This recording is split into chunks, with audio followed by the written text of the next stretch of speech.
Hello everyone, आप सभी का स्वागत है हमारे यूट्यूब चैनल में। तो जैसे कि हमने लास्ट एपिसोड में देखा था, जो सूतियांग होता है उसे अल्केमी एसोसिएशन के जो प्रेसिडेंट एडी होते हैं वो अपने साथ ले जा रहे होते हैं ताकि सूतियांग उस अल्केमी एग्जाम को दे पाए, जिसके लिए इन दोनों के बीच एक डील तय होती है।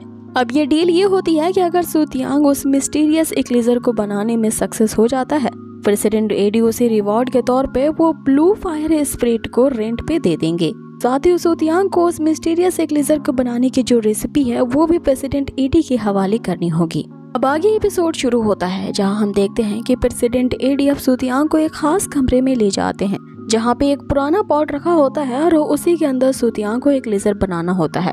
बाकी प्रेसिडेंट एडी सूतियांग से उसकी उम्र पूछते हैं, जिसपे वो 16 इयर्स बताता है। सुनते ही प्रेसिडेंट एडी चौंक जाते हैं और उससे कहते हैं कि अगर तुम इस एक लेजर को बनाने में सक्सेसफुल होते हो तो तुम इस पूरे कॉन्टिनेंट के सबसे यंग एज वाले एल्केमिस्ट कहे जाओगे, जो कि मात्र अपने 16 साल की उम्र में ही 3 स्टार लेवल का एल्केमिस्ट बन चुका है और ये किसी रिकॉर्ड से कम नहीं होगा। अब आगे सूतियांग को वो एक लेजर बनाने के लिए उस जगह पे टन के टन मटेरियल्स रखे हुए होते हैं और उन्हीं में से कुछ चुनिंदा जड़ी बूटियों को प्रेसिडेंट एडी सूतियांग के हवाले कर देते हैं। बाकी हम सूतियांग को देखते हैं कि जो उन जड़ी बूटियों का यूज उसके सामने ही रखे हुए पॉट में नहीं करता। सूतियांग ये कहते हुए कि ये पॉट जंग लग चुका है और कोई बेवकूफ ही इस पॉट में अपने एक लेजर को बनाना चाहेगा। अब इतना कहते ही वो उसी ब्लू स्पिरिट फायर का यूज करता है और हवा में एक ट्रांसपेरेंट पॉट बनाता है और उसी के अंदर ही वो सारी औषधियों को डालता है। यहाँ पे अब उसकी एक लेजर बनाने की प्रक्रिया शुरू होती है। सभी एल्डर सूतियांग की उस ब्लू फायर स्पिरिट को इस तरह से कंट्रोल करने की टेक्निक को देख करके अचंभित रह जाते हैं। देखते ही देखते अपने अल्केमी विद्या का यूज करके वो वहाँ पे एक लेजर बनाना शुरू कर देता है। अब इस तरह की अल्केमी को प्रेसिडेंट एडी ने भी कभी नहीं देखा था और वो ये सोच रहे होते हैं कि ये बंदा मात्र इतने कम उम्र में ही कैसे कर सकता है। अब आगे उस ट्रांसपेरेंट पॉट में से एक अच्छी खुशबू रिलीज होने लगती है, जिसे स्मेल करते ही सारे एल्डर्स ये समझ जाते हैं कि सूतियांग उस मिस्टीरियस एक लेजर को बनाने में बस अब एक कदम की दूरी पर है। कि तभी हम देखते हैं कि सूतियांग को एक डिफिकल्टी का सामना करना पड़ता है।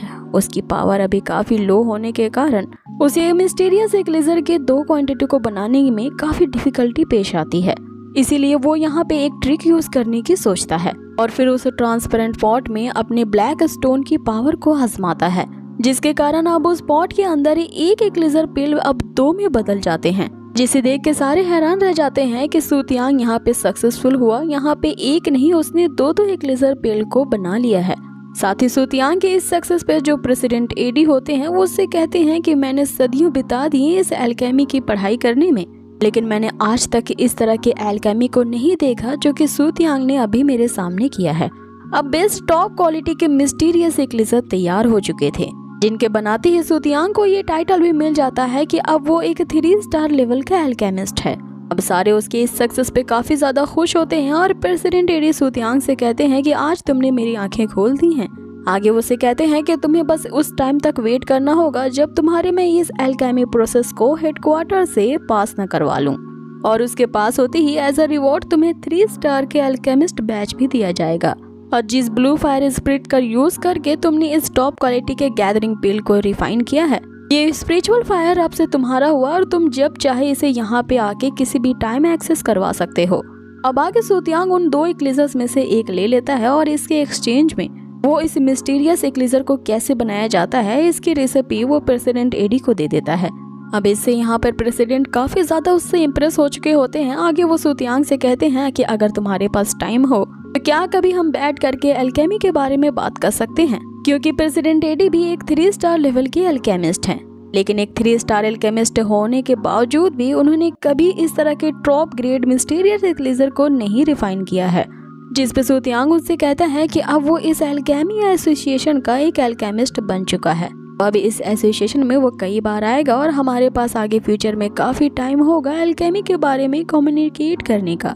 अब आगे यहाँ सीन चेंज होता है और हमें सूतियांग के घर को दिखाया जाता है, जहाँ सूतियांग अब भी अल्केमिस्ट की प्रैक्टिस कर ही रहा था, क्योंकि एज अ गिफ्ट प्रेसिडेंट एडी ने उसे वहाँ से कई सारे मटेरियल्स भेंट भी दिए होते हैं। सूतियांग इन्हीं मटेरियल्स का यूज करके एक थंडर पिल बनाता है और इसी पिल को वो अपने बाथ टब में डाल देता है, ताकि उस पिल से निकलने वाला जो फ्लूइड हो वो डायरेक्ट उसकी बॉडी में जाके समाहित हो सके।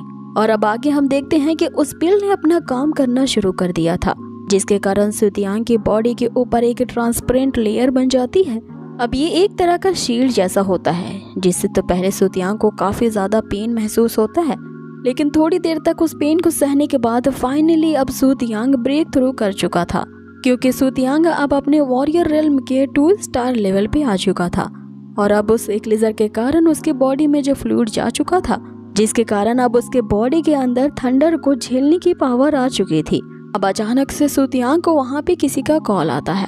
कॉल करने वाली रैंगशी होती है, जो सुतियांग से मदद मांग रही होती है। आगे वो कहती है कि कोई मू फैमिली का बंदा है जो उनकी फेक रिलेशनशिप पे नजर रखे हुए है। तो आगे सुतियांग को उसके सामने फेक फियांसे बनने का फिर से एक नाटक करना होगा, इस पे सुतियांग उससे ये कहते हुए पहले तो मना कर देता है कि पहले भी नाटक मैंने किया था, जिसके पैसे तुमने अभी तक मुझे नहीं लौटाए हैं, और एक बार और फिर से ड्रामा करने के लिए तुम्हें मुझे 7 लाख गोल्ड कॉइन्स देने होंगे। जिस पे रैंगशी उसे बताती है कि उसके फादर ने उसकी पॉकेट मनी कट कर दी है, जिसके कारण अब उसके पास इनकम का कोई सोर्स नहीं है। लेकिन वो वादा करती है कि अभी तो उसके पास पैसे नहीं है, लेकिन जैसे ही उसके पास पैसे आएंगे वो चुका देगी। आगे रैंगशी के कई ज्यादा इंसिस्ट करने पर कि वो अपने सारे एफर्ट्स को इस तरह से जाया नहीं करना चाहती, वो सुतियांग से बस एक लास्ट फेवर चाहती है कि वो यहाँ पे उसके फेक फियांसे होने का एक और बार ड्रामा करे।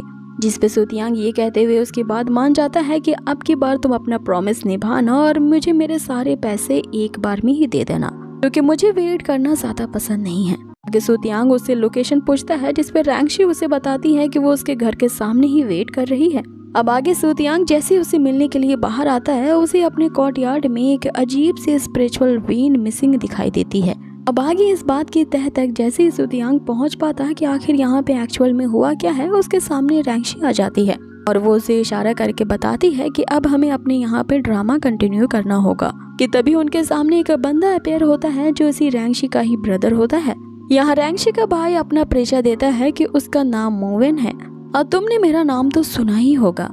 जिसपे सुतियांग उसे कहता है कि ओ हाँ, मैंने तुम्हारा नाम नहीं सुना। जिसपे मोवेन यहाँ सुतियांग से कहने लगता है कि यहाँ पे स्टूपिड बनने का दिखावा बंद करो और मेरी बहन रैंगशी से जितना चाहे हो सके उतना दूर रहो, अदरवाइज मैं तुम्हारे साथ क्या करूँगा ये तुम खुद भी नहीं सोच सकते।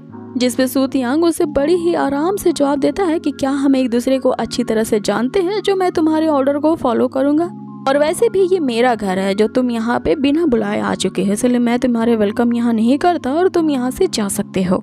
अब सुतियांग के इतना ज्यादा रूड बिहेवियर के कारण हम मोवेन को देखते हैं जो कि गुस्से से तपतपा जाता है। इससे पहले कि मोवेन यहाँ पे सुतियांग पे अटैक करता, ये एपिसोड यहीं फिनिश कर दिया जाता है। तो गाइज आप लोगों को ये आज का एपिसोड कैसा लगा मुझे कमेंट बॉक्स में जरूर बताएं, और हाँ, वीडियो जरा से भी अच्छी लगी हो ना तो प्लीज इसे लाइक करना ना भूलें। बहुत ही जल्द मिलेंगे इसके नेक्स्ट एपिसोड पे। Till then take care, stay healthy, bye.